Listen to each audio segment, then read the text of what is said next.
আসসালামু আলাইকুম সম্মানিত শিক্ষার্থী ভাই বোনেরা, আশা নয় বিশ্বাস আপনারা সকলেই ভালো আছেন। আমি আলহামদুলিল্লাহ অনেক ভালো আছি। আমি মোহাম্মদ শাহেদ, স্মার্ট ইংলিশ একাডেমির পক্ষ থেকে আপনাদেরকে সবাইকে জানাচ্ছি স্বাগত। আজকে আমি নতুন একটা ক্লাস নিয়ে হাজির হয়েছি। আশা করি আপনারা অনেক কিছুই শিখতে পারবেন আজকের এই ক্লাসটি থেকে। তো আজকে যে বিষয়টা নিয়ে আলোচনা করব সেটা হচ্ছে যে কোনো একটা কাজ করতে পারি বা কোনো একটা কাজ করার সামর্থ্য আছে এরকম বোঝাতে আমরা সবসময় ক্যান ব্যবহার করব। ক্যানটা হচ্ছে একটা মডাল ভার্ব, এটা দিয়ে আপনারা খুব সহজেই একটা বাক্য তৈরি করতে পারবেন, কারণ এখানে সাবজেক্টের পরে কোনো এস বা ইয়ে যোগ করতে হয় না। অর্থাৎ অনেক সময় দেখা যায় যে বিভিন্ন বাক্য তৈরি করতে গেলে সাবজেক্ট যদি থার্ড পারসন সিঙ্গুলার নাম্বার হয় সেক্ষেত্রে এস বা ইয়ে যোগ করতে হয়। কিন্তু ক্যান এমন একটা ভার্ব, সেটা হচ্ছে ক্যানের পরে কোনো ভার্বের সাথে এস বা এস বা ইডি কোনো কিছু যোগ করতে হয় না। তো দেখতে থাকুন, আশা করি অনেক কিছুই জানতে পারবেন। কোন একটি কাজ করার সামর্থ্য বোঝাতে ক্যান ব্যবহার করা হয়। তার মানে হচ্ছে ক্যান অর্থ পারা। আমি পারি, আই ক্যান। তুমি পারো, ইউ ক্যান। সে পারে, হি ক্যান। আমরা পারি, উই ক্যান। রহিম পারে, রহিম ক্যান। বাংলাদেশ পারে, বাংলাদেশ ক্যান।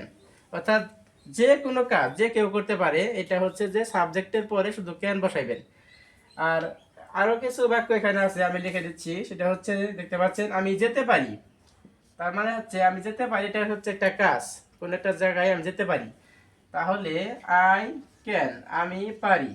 যেতে পারি হচ্ছে গো, আই ক্যান গো, আমি যেতে পারি। আমি রান্না করতে পারি, আই ক্যান। রান্না হচ্ছে কুক, আমি রান্না করতে পারি। আমি হাঁটতে পারি, আই ক্যান, কিন্তু ঠিকই থাকবে, আই ক্যান।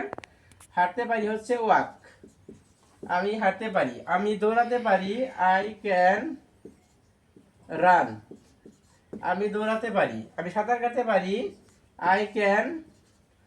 সাঁতার হচ্ছে সুইম, আই ক্যান সুইম, আমি সাঁতার কাটতে পারি।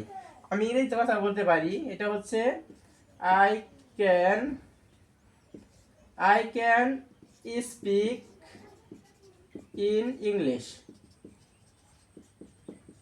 আমি ইংরেজিতে কথা বলতে পারি। অর্থাৎ যে কোনো কাজ করতে পারেন, সেটা প্রকাশ করার জন্য আপনাকে অবশ্যই সাবজেক্টের পরে ক্যান ব্যবহার করতে হবে। আই ক্যান, আমি পারি। ইউ ক্যান, তুমি পারো। হি ক্যান, সে পারে। দে ক্যান, তারা পারে।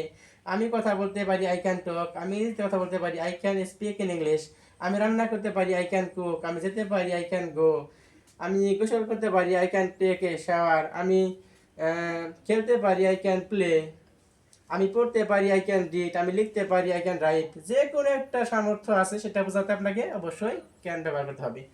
তো আশা করি আপনারা সবাই বুঝতে পেরেছেন। তো যারা আমার ভিডিওটা দেখেছেন সবাই লাইক, কমেন্ট এবং শেয়ার করবেন। আর হচ্ছে এই ক্যান ব্যবহার করে আপনারা আমার কমেন্টে, আমার পোস্টে যে কমেন্ট থাকবে সেই কমেন্টে আপনারা এই ক্যান রিলেটেড কিছু বাক্য লিখবেন। আশা করি বুঝতে পেরেছেন। তো সবাই ভালো থাকবেন, দেখা হবে অন্য কোনো ভিডিওতে। আসসালামু আলাইকুম।